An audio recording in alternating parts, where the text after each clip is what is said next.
네, 오늘은 사도행전 1장 12절부터 14절까지 말씀 보도록 하겠습니다. 사도행전 1장 12절부터 14절까지 말씀입니다.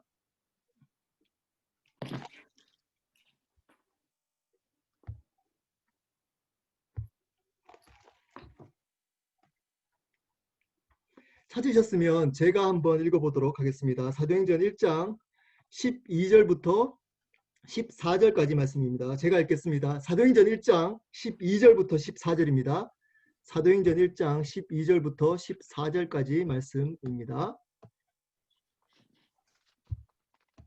네, 제가 읽겠습니다. 제자들이 감람원이라 하는 산으로부터 예루살렘에 돌아오니 이 산은 예루살렘에서 가까워 안식일에 가기 알맞은 길이라. 들어가 그들이 유하는 다락방으로 올라가니 베드로, 요한, 야고보, 안드레와 빌립, 도마와 바돌로메, 마테와 및 알페오의 아들 야고보, 셀로신 시몬, 야고보의 아들 유다가 다 거기 있어 여자들과 예수의 어머니 마리아와 예수의 아우들과 더불어 마음을 같이하여 오로지 기도에 힘쓰더라. 아멘. 네, 저번 시간에는 하나님의 나라에 대해서 나누었습니다. 기억하십니까? 하나님의 나라의 주인공은 증인들이라고 말씀을 드렸습니다. 증인들이 어떤 사람들이죠? 예수 그리스도를 증언하는 사람들이 증인들입니다. 세상 사람들이나 교회 다니는 사람들 중에서도 예수님을 주인으로 그리고 예수님을 존경하기보다는 나를 증언하는 사람들이 있을 수 있습니다. 그런 사람들은 증인들이 아닙니다. 그 증인들이 되려면 어떻게 돼야 되죠? 성령의 인도하심을 받아 다시 오실 예수님을 두려워하는 삶을 살아갈 때 증인들의 삶을 살아갈 수 있다라고 말씀을 드렸습니다. 하나님의 나라는 여러분 중요합니다. 사도행전은 하나님의 나라가 중요합니다. 사도행전을 어떻게 표현한다고 그랬죠? 주인이 바뀐 제자들이, 그러니까 성도들이죠. 우리 같은 주인이 바뀐 제자들이 성령을 따라 하나님의 나라를 사는 이야기가 사도행전입니다. 한마디로 얘기하면 사도행전은 주인이 바뀐 제자들이 성령을 따라 하나님의 나라를 사는 이야기입니다. 하나님 나라는 중요합니다. 자, 오늘은 자유합니까? 라는 제목으로 하나님 말씀 나누도록 하겠습니다. 여러분들은 자유하십니까? 자유인으로 살고 싶지 않습니까? 묶여있는 것을 좋아하는 사람은 아마 이 세상에 아무도 없을 겁니다.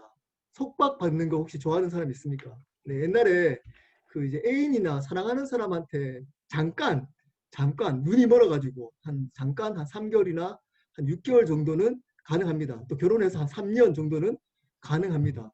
근데 그 이상은 사실 쉽지 않습니다. 속박당하는 것은. 어떤 분들은 부모님의 속박이 싫어가지고 결혼하는 분도 있습니다. 결혼했는데 누구의 속박을 당하기 시작하죠? 남편의 속박을 당합니다. 저 같은 경우는 부모님의 속박이 싫어가지고 고향으로부터 멀리 떨어진 서울로 대학을 갔습니다. 자유해질까요? 돈에 구속당하고 그 서울말 쓰는 여자애들의 정신을 못 차려가지고 네, 수업도 빼먹고 제가 네, 구속당했습니다. 그 여자들 때문에. 쉽지 않습니다. 어디를 가서 해방한다고 하지만 어디 곳에 가든 자유한 곳은 없습니다. 여러분 이제 북한에 있는 계시는 분들이 탈북하는 분들이 꽤 많으십니다.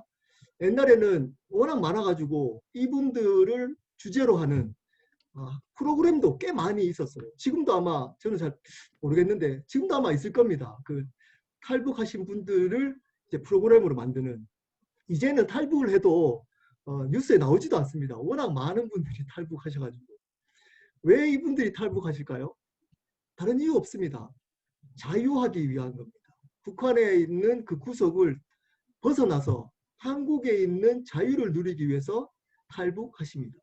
근데 자유를 위해서 탈북했는데, 인권의 자유를 위해서 탈북했는데 한국 땅에서도 사실은 묶이기 시작합니다.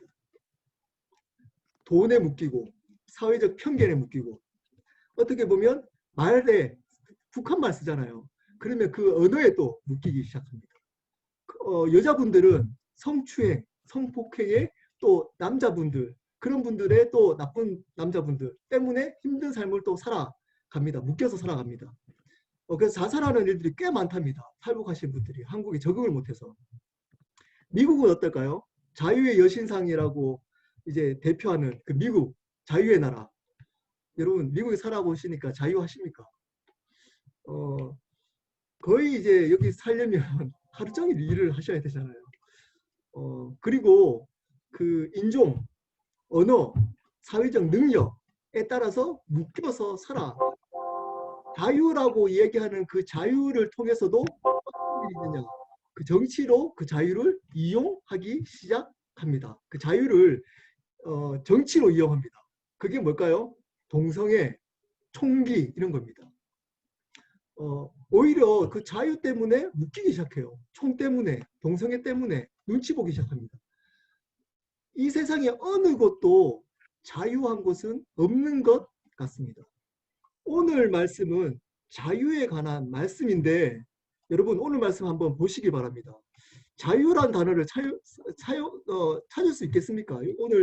오늘 말씀 중에 자유에 관한 말씀을 찾아볼 수 있겠습니까? 제가 이 말씀 묵상하면서 이 제목을 붙였습니다. 자유하십니까? 오늘 말씀에 제자들이 자유했던 부분과 자유하지 못했던 부분을 한번 알아보도록 하겠습니다. 그리고 자유했던 부분은 왜 자유할 수 있었던지를 한번 알아보도록 하겠습니다. 12절입니다. 12절. 제자들이 자유하지 못했던 부분이 나옵니다. 12절입니다. 제가 읽겠습니다. 제자들이 감람원이라 하는 산으로부터 예루살렘에 돌아오니 이 산은 예루살렘에서 가까워 안식일에 가기 알맞은 길이라. 이 말의 의미가 뭘까요? 이 말에 감난산이라고 하는 산이 있는데 예루살렘으로부터 동쪽, 동남쪽에 있는 산입니다. 여기 보면 안식일에 가기에 알맞은 길이랍니다. 그 감람원이. 이거는 유대 전통입니다. 안식일에는 2000규빗. 그러니까 규빗은 뭐냐면 팔 손가락으로부터 팔꿈치까지의 길이를 얘기를 합니다. 2000규빗 정도까지만 안식일에는 여행할 수가 있습니다. 지금으로 말하면 1.1km 정도입니다. 안식일이 되면 이들은 여행을 하려면 1.1km 안에서만 여행을 해야 합니다. 멀리 못 갑니다. 차 타고 멀리, 우리가 저같이 이렇게 멀리 못 갑니다. 그 안에서만 여행을 할 수 있었습니다. 이들은 예수님을 믿었지만 여전히 유대 전통에 묶여서 살아가고 있었습니다. 이들은 지금 안식일이기 때문에 예루살렘, 자기가 있는 예루살렘으로부터 가까운 감난산밖에 못 갔다라고 밝혀주고 있습니다. 성경은 왜 이걸 밝혀주고 있을까요? 이들은 여전히 유대 전통에 묶여 있다는 것을 보여주고 있는 겁니다. 여러분, 우리도 이렇게 묶여서 살아가고 있는 사람들이 꽤 있습니다. 예수님을 믿는 그 자체는 모든 사람들이 같습니다. 예수 믿는 사람들은. 근데 예수 믿는 삶을 드러내는 방식은, 삶의 방식은 그들이 가지고 있는 신앙적 전통에 따라서 드러냅니다. 제가 다시 말씀드립니다. 예수 믿는 것은 모든 사람들이 믿는 사람들은 같습니다. 근데 그 예수 믿는 것을 드러내는 삶의 방식은 그들이 가지고 왔던, 지내왔던, 습득해왔던 전통, 신앙적 전통에 따라서 드러냅니다. 자, 쉽게 얘기하면 이겁니다. 지금 저희가 수요 모임에 이렇게 예배를 참석하고 계시지 않습니까, 여러분들이? 이거는 켈러 교회의 신앙적 전통인 겁니다. 이 말이 무슨 말이냐?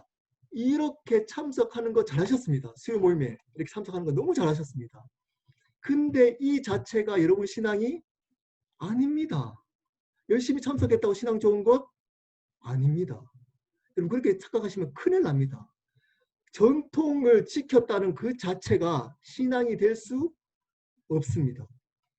참석해서 예수님을 마음으로 만나고 그분을 이렇게 높여야지만 신앙이 될 수 있는 겁니다.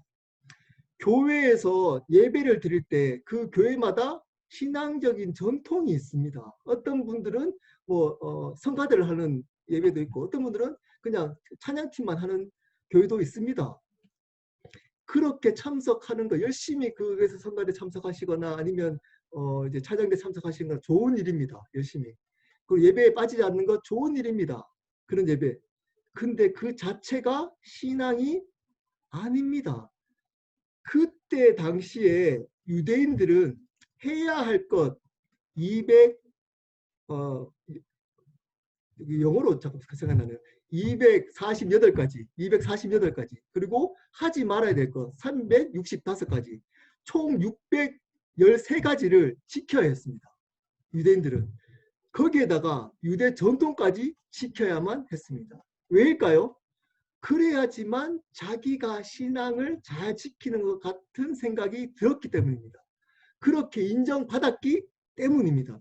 어떤 행위를 통해서 자기의 신앙이 인정받아졌기 때문입니다. 자, 지금은 다른가요?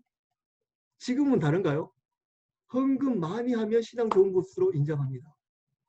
그 교회에 11조 강조하면 11조 열심히 하는 사람이 그 교회 신앙이 좋은 겁니다. 예배를 강조하면 수요 예배, 금요 예배, 새벽 예배 참석하는 사람이 신앙이 좋은 겁니다. 그 교회에서. 봉사 열심히 해야 됩니다 하면 봉사를 열심히 하는 사람이 그 교회에서는 신앙이 좋은 것으로 인정합니다. 그래서 어떡하나요? 그래서 열심히 합니다. 그리고 착각합니다. 그 자체로 내가 신앙이 좋은 걸로. 여러분 웃긴 겁니다. 신앙이 좋은 것보다는. 그것 오해하지 마십시오. 그것이 아무 소용이 없다 이 말 아닙니다. 그것이 아무 소용이 없다 이 말. 헌금하는 거 아무 소용이 없다. 예배 참석하는 거 아무 소용이 없다. 지금 성경부 참석하는 거 아무 소용이 없다 이 말 아닙니다. 그 수준에 머무르면 큰일 납니다. 큰일 납니다. 거기에서 내 신앙을 그걸로 인정받으려고 그러면 큰일 납니다. 그것을 통해서 내가 예수님을 만나고 있는가, 그분을 존귀케 높이고 있는가까지 가야 합니다. 제가 이번 주 화요일 날 칼럼도 썼고 아마 제가 수요 모임 때 설교도 한 적이 있습니다. 놋뱀 이야기, 민수기 21장 4절부터 9절에 나오는 불뱀에 하나님을 원망하다가 불뱀에 이스라엘 백성이 물립니다. 죽어가는데 이제 모세가 거기에 있는 불뱀을 장대에 매달아 가지고 그 장대를 죽어가는 사람이 믿음으로 그 장대를 보니까 살아나게 됐습니다. 그래서 그 불뱀이 이스라엘 백성의 국보급이 된 겁니다. 그래서 그 장대를 볼 때마다 장대에 매달린 그 불뱀을 볼 때마다 어떤 생각이 들었어요? 아, 하나님이 우리 이스라엘 백성을 살리셨어. 믿음으로 바라보는 사람에게 살았어. 그리고 신약에서는 굉장히 중요한 의미가 있습니다. 이게 뭐죠? 예수 그리스도를 예표합니다. 굉장히 중요한 사건입니다. 불뱀 사건은. 그런데 히스기야가 왕이 되고 나서부터 왕 되자마자 이 불뱀을 느수단이라고 이야기하고 없애버립니다. 우상이라고 없애버립니다. 저는 히스기야가 이 사건, 이 불뱀을 없애버린 사건이 가장 위대한 사건이라고 생각합니다. 한 일 중에. 왜 그럴까요? 한번 생각해 보십시오. 처음에는 불뱀을 보면서 이렇게 생각했을 겁니다. 아, 하나님이 우리를 살리셨구나. 하나님 위대하셔. 믿음으로 살아야 돼. 했을 겁니다. 그러다가 어느 순간부터는 어떨까요? 불뱀을 기리는 그 자체가 전통이 된 겁니다. 그것이 불뱀을 기리는 그 횟수가 나의 신앙이 되어버린 겁니다. 불뱀을 보고 그것을 기리는 그 자체로 의미가 있어져 버린 겁니다. 신앙처럼 되어버린 겁니다. 불뱀을 통과해서 하나님을 만나고 하나님을 높이고 그분을 존귀케 해야 되는데 스탑 된 겁니다. 불뱀에서. 그래서 제가 그렇게 표현했습니다. 멈추면 우상, 통과하면 예배. 멈춰버린 겁니다. 우리에게도 이러한 전통이 있습니다. 멈춰버린. 전통에서 멈춰버렸어요. 그게 신앙이라고 착각해버렸습니다. 꽤 많습니다. 여러분 이런 얘기를 하면 성도분들이 별로 좋아하지 않습니다. 헌신하고 열심히 헌신하고 있는데 그분들한테 그 헌신이 우상입니다. 이렇게 하면 좋겠습니까? 열심히 성경부 참석하고 있는데 성경부 참석하는 그것이 우상됩니다. 전통으로만 머무르면 큰일 납니다. 이렇게 얘기하면 좋겠습니까? 힘 빠지죠. 근데 해야 합니다. 해야 합니다. 목사가 목회를 하는 자체가 신앙입니까? 목사가 목사 된 것 자체가 신앙이 좋은 겁니까? 착각입니다. 그렇지 않습니다. 목사가 목사 된 것이 신앙이 아니고 그냥 그것을 목사를 통해서 내가 하나님을 만나고 교제할 때만 목사라는 직분이 신앙이 되는 겁니다. 신앙의 의미가 있는 겁니다. 신앙적인 일이 되는 겁니다. 근데 직분이나 내가 하는 행위나 신앙적 행위가 전통처럼 굳어버리고 거기서 그것을 신앙으로 여겨버리면 여러분 큰일 납니다. 썩는 겁니다. 썩는 겁니다. 거기에서 하나님과 교제는 아무것도 없습니다. 십자가 얘기하거나 하나님 얘기해도 감격이 하나도 일어나지 않습니다. 않습니다. 이런 분들 교회에 많이 있습니다. 굉장히 많이 있습니다. 십자가 얘기해도 아무 흥분이 없습니다. 하나님의 은혜 얘기해도 아무 감격이 없습니다. 근데 어떨 때만 감격이 있느냐? 일합시다. 우리 열심히 봉사합시다. 무슨 캠페인 같은 거 할 때는 엄청 열을 냅니다. 열정적으로. 왜 그럴까요? 착각하고 있는 겁니다. 그것이 신앙인 것처럼. 여러분 여기에 묶여버리면 큰일 납니다. 이것과 신앙은 다릅니다. 반드시 그것을 통과해서 예수님을 존귀케 되는 하나님의 나라를 경험해야 합니다. 그럴 때만 그것이 신앙의 도구가 됩니다. 그럴 때만 그것이 의미가 있습니다. 그렇지 않으면 모든 우리의 종교적 행위, 신앙적 행위라고 불려지는 직분, 행위, 봉사, 참여, 기도, 예배조차도 여러분 우상이 됩니다. 우상이 됩니다. 그것을 깨트리지 않으면 큰일 납니다. 이들은 여전히 여기에 묶여 있었습니다. 이들은 예수님을 만났는데도 불구하고 여전히 이 틀을 벗어나지 못했습니다. 왜 그럴까요? 이게 신앙이라고 여겼거든요. 감남원 한 2000규빗까지 가는 게 하나님을 섬기는 거야 라고 생각했거든요. 프라이드를 가졌겠죠. 그거 지키는 것에 대해서. 여러분 지적하고 있는 겁니다. 성경은 이것을 지적하고 있는 겁니다. 근데 여기에서 이 제자들은 자유한 게 있었습니다. 자유한 게. 뭘까요? 13절부터 14절입니다. 제가 읽어보도록 하겠습니다. 들어가 그들이 유하는 다락방으로 올라가니 베드로, 요한, 야고보, 안드레와 빌립, 도마와 바돌로메, 마테오 및 알페오 아들 야고보, 셀롯인 시몬, 야고보의 아들 유다가 다 거기 있어 여자들과 예수의 어머니 마리아와 예수의 아들과 더불어 마음을 같이하여 오로지 기도에 힘쓰더라. 여기에 모인 사람들의 이름이 나옵니다. 의도적으로 나옵니다. 자 보십시오. 베드로, 요한, 야고보, 안드레, 빌립, 도마까지 그때 당시에 천대받던 어부였습니다. 바돌로메는 나다니엘이라고 굉장히 지식인이었습니다. 지식인. 그리고 마태는 로마의 앞잡이인 세리였습니다. 세리장이었습니다. 마태는 세리였습니다. 그리고 여기 보면 셀롯인 시몬, 셀롯이 뭐냐면 열심당원, 정치 집단의 이름입니다. 그러니까 뭐냐면 그 열심당, 민족주의, 우리 옛날로 말하면 독립군이었습니다. 독립군. 자, 그럼 누구누구 하고 있는 거죠? 가난했던 어부들과 지식인이었던 바돌로메, 그 무식한 사람과 똑똑한 사람이 같이 있었어요. 그리고 로마의 앞잡이였던 마테와 그리고 민족주의, 민족 해방을 외쳤던 시몬과 함께 있었습니다. 거기에다가 누가 있었죠? 14절 여자들까지 있었습니다. 그때 여자들은 인간 죄송하지만 다 여자분들이요. 죄송하지만 인간 취급을 안 했습니다. 개수도 안 했던. 그러니까 여자로 태어나면 하나님께 저주받은 라고 생각했던 성별이었습니다. 근데 여자들까지 함께 있습니다. 무엇으로부터 자유했죠? 이들은 사회적 잣대와 편견으로부터 자유했습니다. 사회적 기준으로부터 이들은 자유했습니다. 여러분 여기 자유하십니까? 자유하십니까? 저는 그 20살 때까지 제 가정 얘기를 전혀 하지 않았습니다.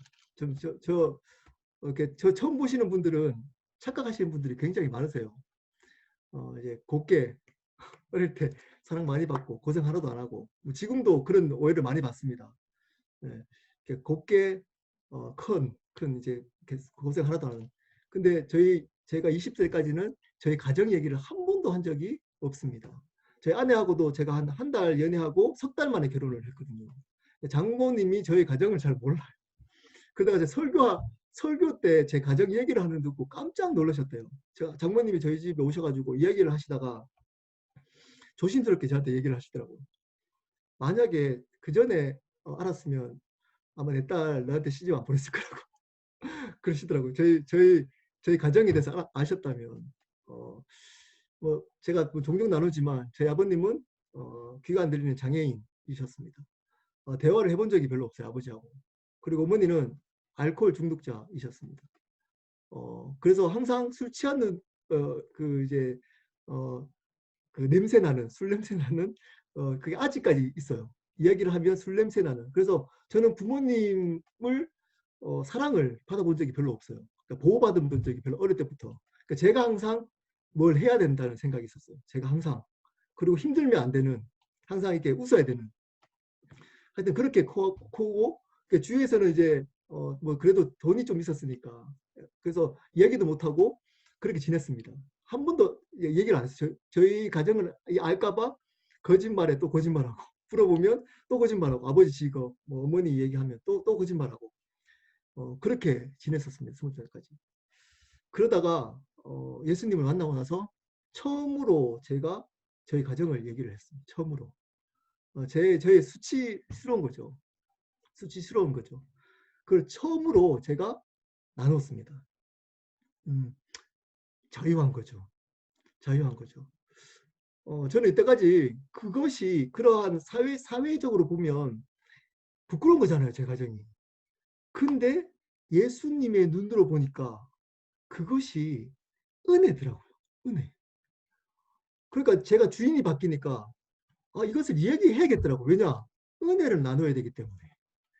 내가 힘든 것이나 내 부족함이나 나의 추함을 이야기를 해야겠더라고요. 왜냐하면 이제는 나를 증언하는 사람이 아니고 하나님의 은혜를 나눠야 될 사람이 되었기 때문입니다. 그래서 저희 가정이나 저희 추함을 나누어야겠더라고요.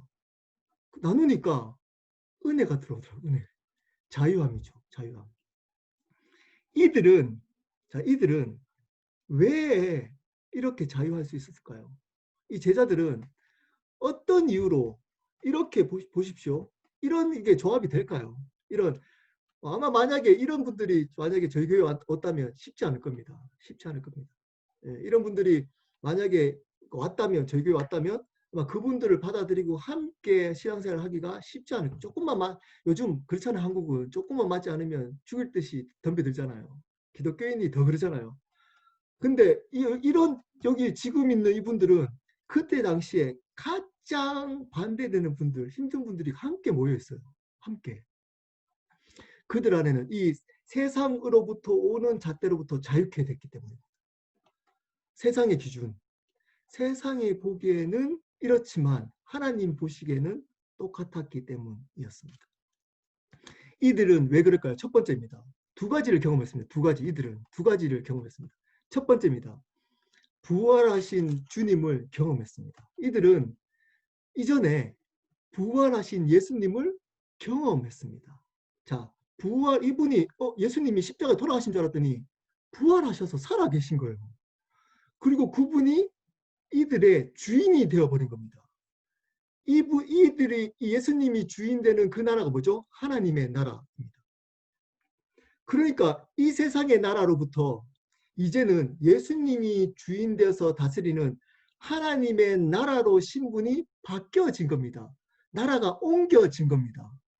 그러니까 이 땅에 있는 잣대가 힘을 발휘할 수가 없는 겁니다. 이제 하나님의 나라의 잣대에 들어온 겁니다. 그 잣대로 보니까 아무 문제가 없는 겁니다.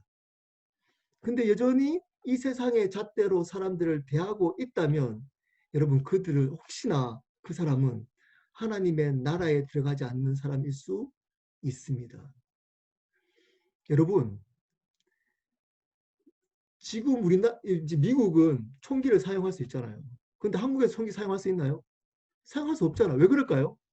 나라가 틀리기 때문입니다. 나라가. 이 지금 제가 얘기했잖아요. 어부고 지식인이고 그리고 민족주의자고 그리고 로마의 앞잡이고 세상의 기준인 거죠. 근데 나라가 바뀌니까 이 기준이 없어져 버린 겁니다. 그냥 하나님의 자녀일 뿐인 겁니다. 하나님의 자녀. 여자들 인간 취급을 안 해줬던 여자들도 그냥 하나님의 자녀인 겁니다. 자녀. 여러분 이 기준으로부터 자유할 수 있는 유일한 방법 중에 하나는 뭐냐? 부활하신 주님을 만나는 겁니다. 그래서 그 주님이 나의 삶의 주인이 되는 겁니다. 그리고 그 주인이 다스리는 하나님의 나라의 삶을 살기 시작하는 겁니다. 그러면 자유해집니다. 이 세상에 있는 잣대로부터. 내가 가난하더라도 부끄럽지 않습니다. 비즈니스가 좀 망하더라도 괜찮습니다. 건강이 조금 부족하더라도 세상의 기준입니다. 내가 못 배우더라도 괜찮습니다. 세상의 기준입니다. 지금 상처가 조금 있더라도 세상적 기준에서 상처입니다. 하나님 보시기에는 그 상처로 말미암아 다른 사람을 살리는 도구일 수 있습니다. 건강하지 못한 것 여러분 세상적 기준인 겁니다. 건강하지 못한 것도 하나님께 사용할 수 있습니다. 나이, 능력, 외모 상관없습니다. 세상적 기준입니다. 하나님 나라에 살면 그것으로부터 자유하게 됩니다. 어떨 때? 부활하신 주님을 경험할 때입니다. 자, 두 번째입니다. 두 번째. 참된 자유를 경험했기 때문입니다. 이 제자들은 그 예수님으로만 십자가에 돌아가시고 부활하셔서 제가 새로운 삶 때 말씀드렸지만 이들은 이제는 자기의 죄가 그 십자가에서 모든 죄와 사망으로부터 자유케 된 겁니다. 자유케 된. 이것이 참된 자유라는 것을 경험하게 된 겁니다. 자유는 이 세상으로부터 묶임부터 발생되는 것이 아니고 나의 죄와 궁극적인 죄와 사망으로부터 벗어나는 것이 자유라는 것을 알게 된 겁니다. 이 자유를 경험한 제자들은 이 세상에 있는 것들이 묶여지지 않습니다. 이 세상의 것들로 묶여지지 않습니다. 한 단계 높은 자유를 경험했던 사람은 이 땅에 있는 것들로 묶여지지 않습니다. 그 자유함으로 살아갑니다. 그 기쁨으로 살아갑니다. 그러므로 이들은 이 세상에서 말하고 있는 속박, 구속으로부터 자유함을 누리면서 살아갈 수 있었습니다. 자, 이렇게 부활하신 예수님을 경험하고 그리고 참된 자유를 경험한 이 제자들은 이제는 어떤 직업을 가지고 사느냐가 중요하지 않았습니다. 누구를 위해서 사는가가 중요했습니다. 어떤 능력을 가지고 사느냐가 중요하지 않았습니다. 이 세상의 능력, 많은 능력을 가지는 것이 중요하지 않았습니다. 누구의 능력을 가지고 살아가느냐가 중요했습니다. 많은 사람들로부터 인정받고 존경받는 그런 삶을 사는 것이 중요하지 않았습니다. 누구로부터 인정받느냐가 중요했습니다. 그분이 누굴까요? 하나님이었습니다. 주인 되신 하나님. 이제는 그 하나님 한 분만으로 충분했습니다. 그렇기 때문에 이 세상에 있는 것으로부터 자유했습니다. 어떤 직업으로 살까? 어떤 많은 능력을 가질까? 내가 저 사람부터 많은 사람부터 인정받을까? 로부터 자유했습니다. 왜냐? 그 기준은 하나님으로부터만 인정받고 하나님으로부터 능력을 부여받고 하나님을 위해서만 살아가면 되었기 때문입니다. 이 세상에 있는 것들에 묶여지지 않고 오히려 이 세상에 있는 것들이 부족한 것들이 연약한 것들이 하나님의 영광, 하나님의 능력 받는 데 도움이 됐다면 그것은 감사거리가 되었기 때문입니다. 여러분, 말씀을 마무리하도록 하겠습니다. 한 번 더 묻겠습니다. 여러분들은 자유하십니까? 혹시 이 땅에 묶여서 살아가고 있지 않습니까? 돈에 묶여서, 건강에 묶여서, 사람에 묶여서 그리고 내 자존심에 묶여서 혹시 살아가고 있지 않습니까? 그러면 여러분 물어보셔야 됩니다. 물어보셔야 됩니다. 나는 부활하신 주님을 경험했는가? 나는 죄와 사망으로부터 자유한 자인가? 를 물어보셔야만 합니다. 나는 하나님의 나라에 사는 자인가? 이 세상의 나라에 사는 자인가? 물어보셔야 됩니다. 왜냐?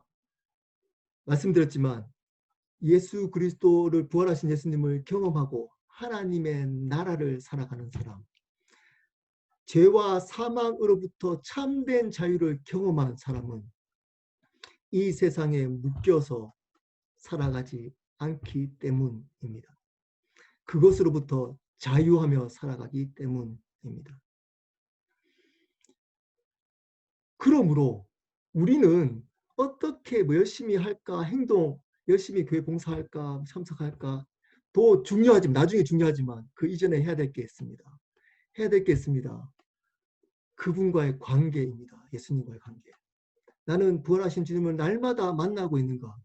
나는 죄와 사망으로부터 벗어나는 것에 대한 감격을 날마다 누리고 있는가? 이것을 먼저 물어보면서 삶을 살아가야 됩니다. 날마다 점검하면서. 그렇지 않은 모든 나의 종교적 행위, 소위 말하는 신앙적 행위는 우상이 될 수 있습니다. 그것으로 착각할 수 있습니다. 그렇지 않으면 여러분 속아서 마지막 날 후회하게 될 겁니다. 어떻게 해야 되느냐? 물어보셔야 됩니다. 그리고 구해야 됩니다. 부활하신 주님 오늘도 만나 주십시오. 그분이 내 삶의 주인 되어 주십시오. 그분만 내 삶을 다스려 주십시오. 내 생각과 내 마음, 내 인생을 다스려 주십시오. 그리고 또 기도해야 됩니다. 하나님, 내가 죄와 사망으로부터 벗어나서 영원한 나라에 들어갈 수 있는 감격과 은혜를 놓치지 않게 해주십시오. 날마다 그 감격 있게 살아갈 수 있도록 도와주십시오. 라는 기도가 먼저입니다. 그거 안 하고 자꾸 뭐 하려고 하지 마십시오. 그러면 착각합니다. 스탑됩니다. 그것이 자기의 신앙인 줄 알고 착각하게 됩니다. 그러면 우상이 됩니다. 하나님을 대적하는 것이 됩니다. 열심히 하는 그것이 예배 참석하고 기도하고 성경 보고 지식도 얻고 헌금하고 봉사하는 것이 하나님을 대적하게 만드는 우상이 될 수 있습니다. 쉽지 않은 얘기이고 어려운 얘기입니다. 그리고 사실은 이렇게 살려면 반드시 좁은 길을 가야 됩니다. 쉬운 길 아닙니다. 하지만 갈만합니다. 왜냐? 그 사람에게만 주어지는 복이 있기 때문입니다. 제가 에베소서 이번 주에 주일날 나누겠습니다. 그 복은 그게 바로 은혜와 평강입니다. 그 사람에게는 하나님 반드시 주시는 복이 있습니다. 그게 뭐냐? 은혜가 떠나지 않습니다. 그리고 평강이 떠나지 않습니다. 그 은혜와 평강을 이 땅 가운데 누리면서 살아갈 수 있는 복을 누리게 됩니다. 그렇게 살아가더라도 건강하지 않을 수 있습니다. 비즈니스 망할 수 있습니다. 관계에 좀 상처받을 수 있습니다. 내가 하는 일 잘 안 될 수 있습니다. 자녀가 좋은 대학 못 갈 수 있습니다. 근데 은혜가 있습니다. 근데 평안합니다.